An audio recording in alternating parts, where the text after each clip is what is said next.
એક છોકરો ઘરનું ભવિષ્ય બદલવા માટે 7 મહિના પહેલાં જ કતાર જાય છે, પરંતુ આજે એ છોકરો પોતાના પગે નહીં પણ કફનમાં લપેટાઈને પોતાના ઘરે પહોંચે છે।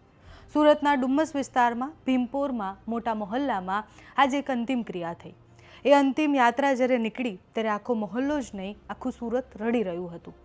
સની પટેલ એનું નામ છે। પરિવારની આર્થિક સ્થિતિ સુધારવા માટે, માતા પિતાને સુખી કરવા માટે, એમનું ભવિષ્ય સુધારવા માટે, પત્નીની ઈચ્છા માટે અને પત્નીને સારું ભવિષ્ય આપવા માટે એ છોકરો કતાર જાય છે।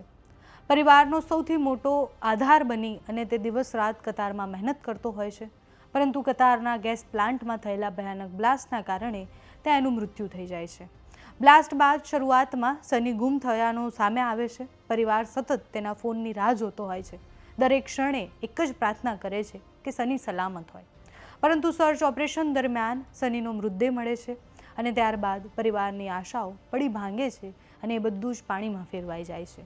કતારમાં જ રહેતા તેના ભાઈ રવિ પટેલે હોસ્પિટલમાં જઈ અને મૃતદેહ જે છે એ જોવે છે, ઓળખ કરે છે। ત્યારબાદ સનીનો જીવ ગયો છે એવા સમાચાર સુરત સ્થિત તેના પરિવાર સુધી પહોંચે છે। એ સમાચાર સાંભળતા જ આખા પરિવાર પર જાણે આપ તૂટી પડ્યું હોય।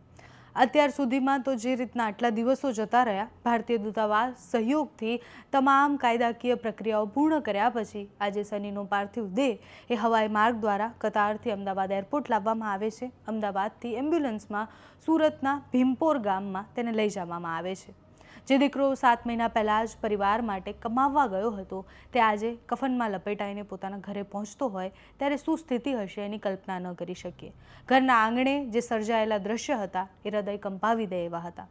પોતાના વહાલ સોયા દીકરાને જ્યારે માતા જોવે છે ત્યારે ચીસો આખા વિસ્તારમાં ગુંજી ઉઠે છે। પતિને છેલ્લી વાર જોઈ અને પત્ની જે રીતના રડે છે, એ જે આક્રંદ છે એ આપણે સાંભળી અને કલ્પના પણ ન કરી શકીએ કે પત્ની પર શું વીતી હશે। પરિવારના દરેક સભ્ય માટે એ ક્ષણ એ વિચારવા લાયક અને એવું લાગે કે એ 7 મહિના પહેલાં ગયેલો દીકરો જે પોતાના પરિવારના ઉજ્જવળ ભવિષ્ય માટે ગયો હતો, એની ઉંમર પણ સાવ નાની હતી અને હજુ બહુ જ બધું જોવાનું બાકી હતું, પણ અંતે આ થાય છે। સનીની અંતિમ યાત્રામાં હજારો લોકો જોડાયા હતા। દરેક વ્યક્તિની આંખોમાં આંસુ હતા, કારણ કે સૌએ એક એવા યુવાનને વિદાય આપી હતી જેના સપના મોટા હતા, જેને પરિવારને આગળ લાવવાની ધગસ હતી અને જે એટલે જ વિદેશ ગયો હતો પોતાના પરિવારને મૂકીને, કારણ કે એને ખબર હતી કે ભવિષ્ય સારું કરવું હશે તો અત્યારે મહેનત કરવી પડશે। પણ એ મહેનત અને બધા પછી પરિવારને શું મળ્યું? તો એક દુઃખ અને શોક જે જીવનભર એ યાદ કરતા રહેશે કે મારા દીકરાને ન મોકલ્યો હોત અને અહીંયા હોત તો અત્યારે જીવતો હોત। આજે એ જે દ્રશ્ય સામે આવ્યા છે એ ખૂબ કરુણ પણ છે અને ત્યાં જેટલા પણ લોકો પહોંચ્યા હતા, એટલે હજારોની સંખ્યામાં એ અંતિમ યાત્રામાં લોકો પહોંચ્યા હતા, તો ત્યાંથી જે દ્રશ્ય આવ્યા છે તેના પર કરીએ નજર।